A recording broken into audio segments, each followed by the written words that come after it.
लगन के गीत के बाद भगवान रामचंद्र जी लक्ष्मण जी जनकपुर में बने जहाँ धनुष टूटल बा तो सोना के राम और सोना के लक्ष्मण बनवा के आ चारों भाई के ही जी अपटन लगता देहात में बड़ा मोइल है इतना छोड़वा दिए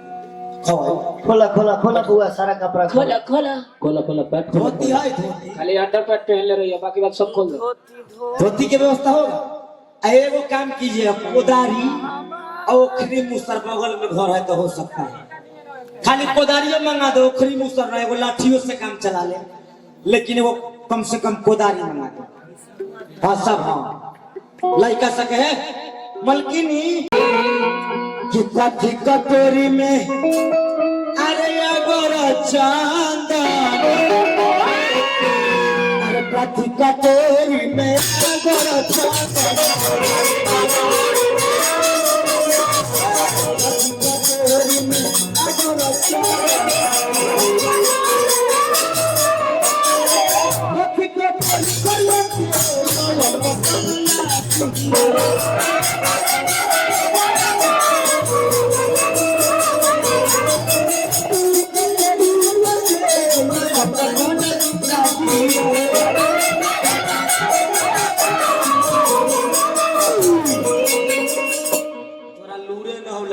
कैसे ना पुरिया लोग ना कहले लूर भी ना कहले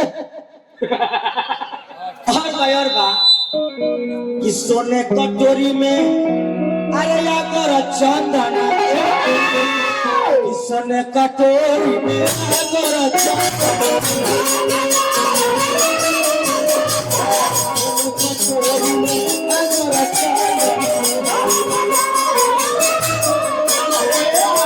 अरे रुपये कटोरी करवा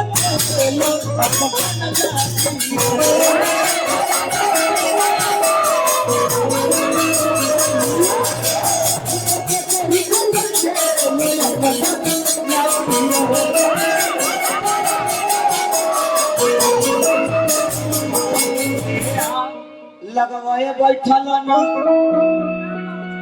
मौसी सोहागिन कुणाल भैया है कुणाल भैया दे दो ना कॉपिया बता अन्ना की कुणाल भैया कहले तो भौजी के मजाक करबो देखिए बियाह शादी में खिसियाइएगा नहीं नहीं ऐसा न कि भौजी घरे से शराब दे देती हमरा हां दो चार गो लाबता लेके अथुट पीटे लगी होते एगो हिमांशु लगवाए बैठल अरे बहु कुणाल बहु लगवाए बैठल बहु कुणाल अच्छी नारी ओरिजिनल ओरिजिनल गाइए ओरिजिनल अच्छी नारी पागल हो पैसा ओरिजिनल लेते हैं गीत संगीत पुराण कीजिए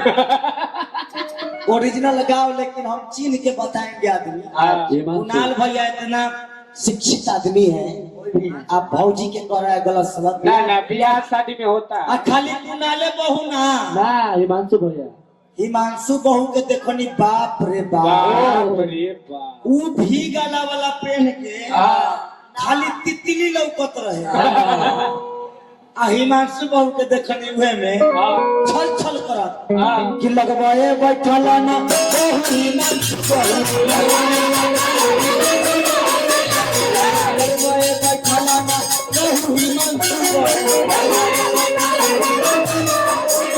और कोई बहू आखिर बिट्टू बहू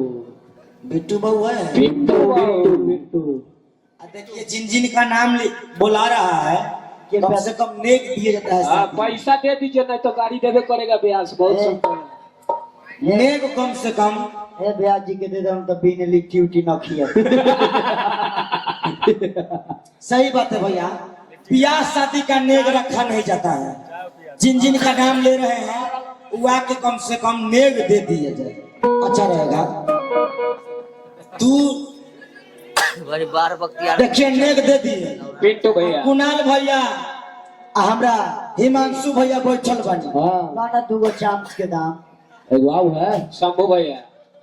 आए चाम्स दूगो आ चाम्स। इतना सुंदर साउंड बजाता आ नेक हमरा बाजा वाला भैया के भी मिले चाहिए हो गेल आ हमरे तरफ से न लेबो 3 खान लेना ला ए बबुआ कि लगवाए बैठल ना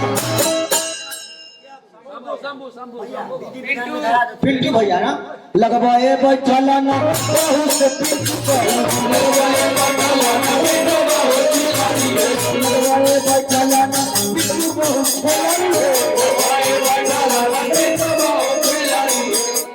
खिलाड़ी मतलब बहुत सुंदर खिलाड़ी है। हाँ क्रिकेट नारायण भगवान के पूजा स्टार्ट हो गया। हाँ पंडित जी आएंगे ढोरीगंज से आज तो 3000 है पंडित जी सत्यनारायण भगवान के पूजा स्टार्ट करौनी आधा जब पूजा समाप्त हो गई तो पंडित जी आदेश दिले बनी कि जालो माटी खोले खाने माटी कोड़ शंकर गोदारी सनोज एगो टोकरी लाओ टोकरी एगो टोकरी लाओ तो 11 रुपया न मिलता है धर मर जाता 3000 के फिर खाना सूझ है टोकरी ना है तो गाय वाला नादी है काई बोले ना खाए वाला ना दो दिन भूखे रह जावे कोई प्रभाव चलो तू चलो ला टोकरी ला लेकिन ये तो ऊपर नीचे बराबर या टोपा वो फूटल एकरो एकरो छतरी ढलकल यहाँ रखते तो बंगाल में जाकर छूताई बिजोर लेकिन पंजाबी जैसे लग रही है। हाँ ये बंगाली है लेकिन सोनागाछी से आई है ए, बगल से हाँ भाई घर वही जे है हाँ और गर्लफ्रेंड आप ही उठिए दोनों जना के बार विध करा दिया जाए अच्छा रहेगा। हेलो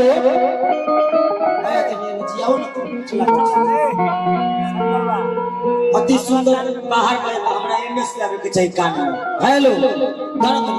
हेलो मोटो हेलो आओ टेंट आधा पर ले ना जा आधा पर हेलो हेलो राय चले के बाहर चले के मत करो चलो चलो खर्जा में महेंद्र भाई के खेत में खड़ी हो झुमर गावत जाली सा हाँ कैसे सेम ठग के सीसी भगकवला हर गमकवला ए साखी साया साया हवा कैमरा झुमर मैन एक फोकस पर एक कीजिए बा। चाची दादी लगावे नी सेम ठग के सीसी भगकवला शहर गमकवला ए सखी साया पहनलू साड़ी पहनलू हेलो साया पहनलू साड़ी पहनलू हेलो आ झूला के बटन ना लगवलू शहर गमकवलू ए सखी। लेकिन बाबूआ झूमर तो अनेक प्रकार के बा लेकिन मटिकोर में चाची दादी लोग गावे नहीं सकै से छोटू डार्लिंग बजाव लेकिन जौड़े रहो ना जौड़े मन न लगै छै एकरा जौड़े कि कहवा के पिए माटी कह के कोदाले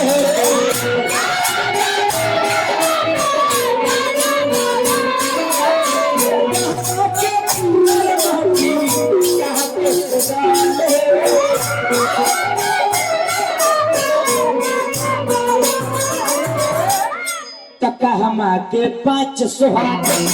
कहवाले तो हमें के 5 सुहाग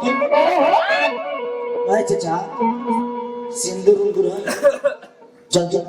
जल्दी लाइए ना थोड़ा सा जल्दी घोड़ीगंज ये होता न बोलूं ना तो एक चुल्लू पिए वाला प्यास बाहर बैठता तो नहीं सी पकड़ा टाइम नहीं थे ये फिर एक उखरे वाला ना हो छोटू ओ भैया ओ सुतल आओ जल्दी आओ ताने गाड़ी उनको बुला लीजिए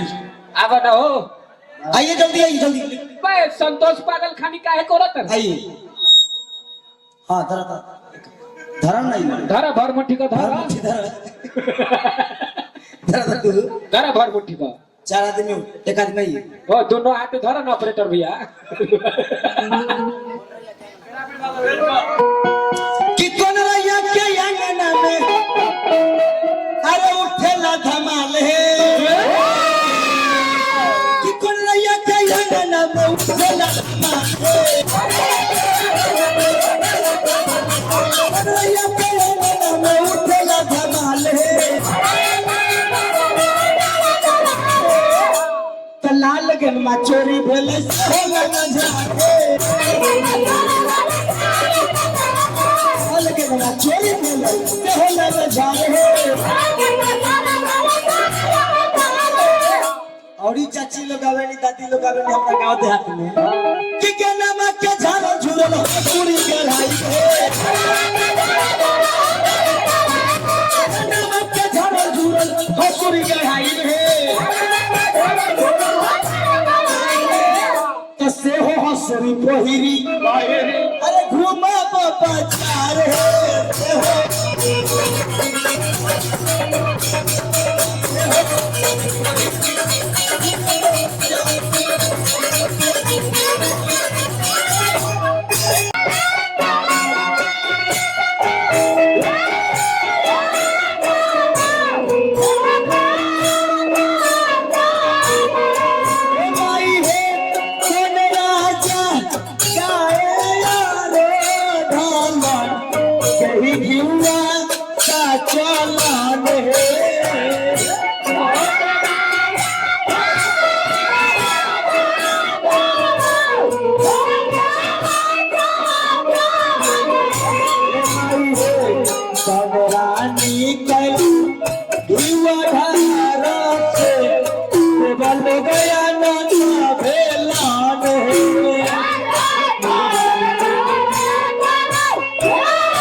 नंदा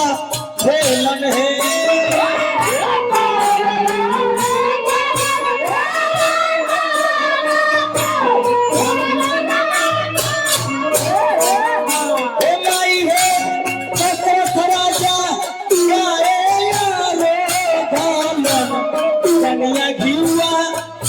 चलान है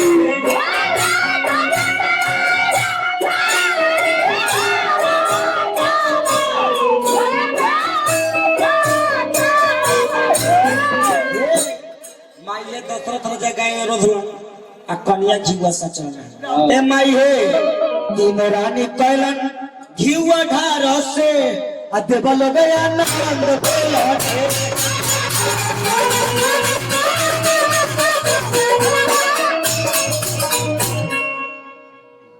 गिधारी हो गई